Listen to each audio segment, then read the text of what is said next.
और उसको लेकर भी शर्त किया, वही पहली वाली शर्त जो रूस की आज भी है कि आप नाटो का सदस्य नहीं बनेंगे, आपके पास उतनी मिलिट्री पावर नहीं होगी कि आप दोबारा से रूस से लड़ने आएंगे, और तीसरी बात है कि आप पश्चिमी देशों के बहकावे में दोबारा से नहीं आएंगे। तो जब तक जेलेंस्की इन सब बातों को पर हामी नहीं भरते तब तक रूस की तरफ से अटैक जारी रहेगा। हाँ, अब जेलेंस्की के सामने दुविधा यह है कि अब बाइडेन नहीं है, बाइडेन एक हफ्ते है और उसके बाद क्या होगा, तो उसके बाद जेलेंस्की का क्या होगा। तो वही शोले फिल्म वाला जो डायलॉग है कि अब तेरा क्या होगा रे कालिया, तो जेलेंस्की ने भी उसका भी प्लान बना लिया है। लेकिन अब आगे जो भी कुछ सामने आए, एक बात तो तय है कि यूक्रेन की भारी तबाही हो चुकी है, और वैसी स्थिति में अगर आज यूक्रेन ये कहता है कि, या जेलेंस्की कहते हैं कि मैं रूस पर कब्जा कर लूंगा या रूस को मैं हरा सकता हूं, तो मुझे लगता है कि कुल मिलाकर यही है कि मैं भी अचानक दावा कर दूं कि एक दिन मैं भी अमेरिका का जिस तरीके से हम लोग को अंजाम दिया जा रहा है उसमें अलग अलग रीजन को लेकर भी मनीष आपसे सवाल करूंगी कि खतरा कितना बढ़ गया है, क्योंकि फिलहाल बड़ी खबर यही है कि रशियन एरोस्पेस फोर्सेस जिस तरीके से स्कैंडर मिसाइल और Russian black Sea fleet operate कर रही हैं, अलग अलग जगहों पर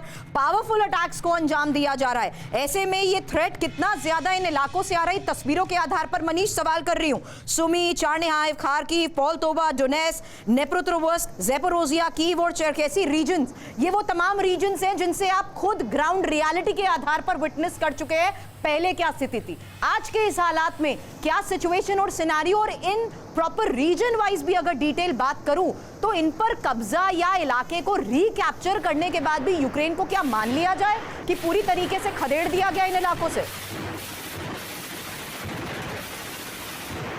नहीं, देखिए ये बात तो सच है कि इतने लंबे समय के दरमियान जैसी उम्मीद थी वैसी रूसी फोर्स को कामयाबी नहीं मिली है। आज भी वो डोनेट्स्क के इलाके में वही लगभग 80 से 90% इलाके उनके कब्जे में हैं, लेकिन 10% इलाके उनके कब्जे में नहीं है।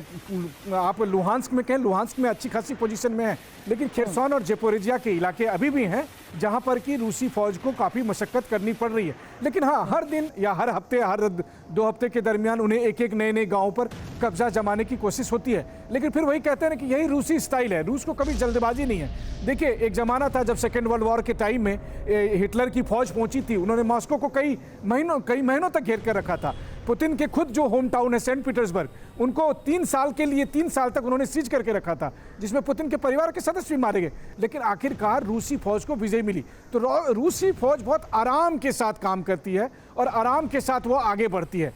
लेकिन यूक्रेन के साथ दिक्कत है कि यूक्रेन को रसद चाहिए, लगातार उनको सैनिक चाहिए, सैनिक नहीं है। सैनिकों की संख्या इतनी कम हो गई है कि जो प्रेसिडेंट जेलेंस्की ने आदेश दिया है कि जो एयरफोर्स के जवान थे, एयरफोर्स के अधिकारी थे, उनमें से 5000 लोगों को ट्रांसफर करके और उन्हें ग्राउंड फोर्स में भेजा जाए। आप सोचिए, जिनका काम था फाइटर जेट उड़ाने का, जिनका काम था फाइटर जेट के उड़ाने में मदद करने का, उनको कहा गया कि अब आप आर्मी की भूमिका में निभाइए। क्यों? क्योंकि वहाँ जाएंगे लोग और है नहीं, और जब वो वहाँ जाएंगे तो वहाँ ठीक से लड़ नहीं पाएंगे, वो मारे जाएंगे। तो कहने का मतलब यह है कि एक तरफ लगातार यूक्रेन अपने लोगों की बलि दे रहा है, हासिल कुछ नहीं हो रहा है। और हम लड़ क्यों रहे हैं? सिर्फ इसलिए क्योंकि जेलेंस्की को एक आइडिया पसंद आया कि हम नाटो के मेंबर के तौर पर उन लोगों के बीच में बैठेंगे, वो भी नहीं मिला और साथ में यूक्रेन की तबाही। हालात में तो सवाल ये है कि यूक्रेन के पास अब खोने को भी क्या बचा है। एक और बड़ी खबर बता दूं, अभी यूक्रेनी ड्रोन फोर्स पर भी बड़ा हमला हुआ है मनीष, और ये यूक्रेनी फौज का ड्रोन कंट्रोल पॉइंट है जिसे नष्ट कर दिया गया है, और खेरसो के निपर नदी के पास जबरदस्त हमले की तस्वीरें भी सामने आ रही हैं। आपको बता दें, स्वचालित बंदूकों से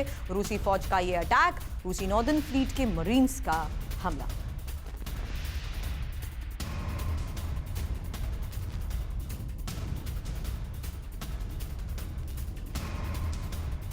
अब कीव समेत यूक्रेन के 1 दर्जन शहरों में हमले को लेकर खबर जान लीजिए, जहां सुमी के साथ साथ चार्निहाइव और खार्कोव में भी भारी तबाही को लेकर खबर आ रही है। पोल्तेवा और डोनेट्स्क में भी ड्रोन हमले हुए हैं। लेकिन इस बीच आपको बता दें, ये एक और तस्वीर सामने आई है जहां बताया जा रहा है कि कीव समेत यूक्रेन के वो अलग अलग इलाके जहां पर हमलों को अंजाम दिया गया है।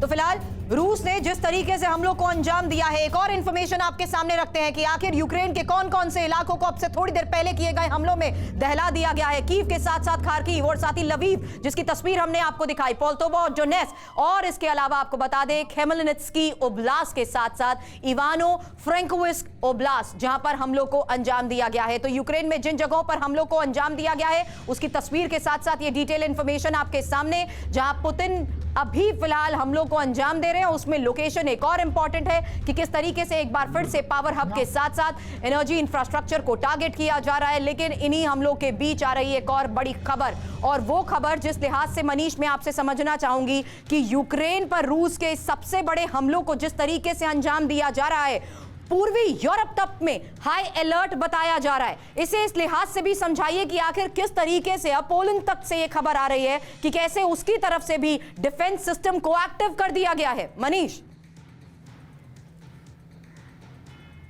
बिल्कुल, देखिए, आज केवल डिफेंस सिस्टम को ही एक्टिव नहीं किया गया, बल्कि पोलैंड ने अपने फाइटर जेट को आसमान में भेजा ताकि अगर कहीं अटैक के दरमियान रूसी फाइटर जेट आए या रूसी मिसाइल आए तो उनको खदेड़ा जा सके या उनको नष्ट किया जा सके। तो इस तरह का पैनिक आज मचा है यूरोप में, खास करके पोलैंड और दूसरे आसपास के देशों में। वह ये कि रूस की तरफ से जो हमले हो रहे हैं, चाहे खार्किव से लेकर कीव तक और कीव से लेकर लवीव तक, तो लवीव के आसपास के ठिकानों पर जो रशियन मिसाइल के जरिए अटैक कर रहे हैं, तो पोलैंड को ये लगा कि कहीं ये मिसाइल पोलैंड में आकर ना गिरे, कहीं ये मिसाइल पोलैंड में टारगेट ना हो। और वैसे भी टाइमिंग बहुत इंपॉर्टेंट थी, जेलेंस्की को पोलैंड जाना था, तो इसलिए पोलैंड को लगा कि कहीं ऐसा ना हो कि रूसी मिसाइलों के जद में पोलैंड के इंफ्रास्ट्रक्चर ना आ जाए, और इसीलिए पोलैंड ने अपने एयर डिफेंस सिस्टम को एक्टिवेट किया। पोलैंड ने अपने फाइटर जेट को आसमान में भेजा ताकि रूसी मिसाइल अगर आए तो उनको मार गिराया जा सके। हालांकि पहले कुछ ऐसी घटनाएं घटी है जबकि यूक्रेन और पोलैंड की सीमा पर बहुत से रूसी मिसाइल ऐसे हैं, चाहे उनका मलबा जाकर पोलैंड में गिरा था। और अगर वो उस तरह का, हालांकि मैं आपको ये भी बता दूं कि रूस ऐसा अभी नहीं करेगा, उन्हें करने की अब जरूरत भी नहीं है, क्योंकि उन्हें पता है कि पोलैंड पर अगर गलती से भी मिसाइल गिरा तो फिर नाटो देशों को एक बहाना मिल जाएगा आर्टिकल 5 इन्वोक करने का, तो इसलिए वो पोलैंड पर अटैक नहीं करेंगे। लेकिन आप ये भी कह सकते हैं कि यूक्रेन के साथ कंधे से कंधा मिलाकर दिखने की कोशिश में बहुत सारा पैनिक बटन खुद पोलैंड दबा भी रहा है, ये दिखाते हुए कि देखो मैं तैयार हूं, मैं कैसे लड़ने को तैयार हूं। क्योंकि पोलैंड के अंदर भी एक इनसिक्योरिटी बढ़ गई है। उन्हें यह लग रहा है कि अगर एक बार ट्रंप ने हाथ खींचा तो उसके बाद उनका भी क्या होगा। यूक्रेन को तो जो तबाह होना था हो गया, लेकिन जिस तरह से पोलैंड ने यूक्रेन की मदद की और आज की तारीख में अब अमेरिकी समर्थन खत्म हो सकता है, तब पोलैंड को कौन बचाएगा, क्योंकि यूक्रेन के बाद अगला नंबर तो पोलैंड का ही है। ये बात पोलैंड समझ पा रहा है। ठीक है मनीष, मैं आपके पास आ रही हूँ।